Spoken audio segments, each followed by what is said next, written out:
22 November 2024 শুক্রবার সুনামগঞ্জ জেলার শান্তিগঞ্জ উপজেলায় 20 দলীয় জোটের অন্যতম শরিক দল জমিয়তে উলামায়ে ইসলাম বাংলাদেশের কাউন্সিল এবং গণসংবর্ধনা অনুষ্ঠানে প্রধান বক্তার বক্তব্যে জমিয়তের কেন্দ্রীয় প্রচার সম্পাদক জনতার চেয়ারম্যান খ্যাত সৈয়দ তালহা আলম বলেন, ইসলাম দেশ ও জাতির খেদমত করে যেতে চায়।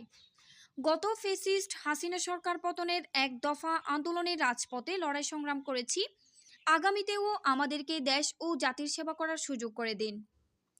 সুনামগঞ্জ 3 আসনের জনগণের ভাগ্য পরিবর্তনে আমরা কাজ করছি। আগামী নির্বাচনে সৎ, ন্যায়, যোগ্য, আদর্শবান নেতৃত্বকে নির্বাচিত করে সংসদে পাঠানোর দায়িত্ব আপনাদের। কাউন্সিলে মাওলানা হুসেইন আহমেদকে সভাপতি এবং এম আব্দুল হাফিজকে সাধারণ সম্পাদক করে সুনামগঞ্জ জেলার শান্তিগঞ্জ উপজেলা জমিয়তের মোট 51 সদস্য বিশিষ্ট পূর্ণাঙ্গ কমিটি ঘোষণা করা হয়।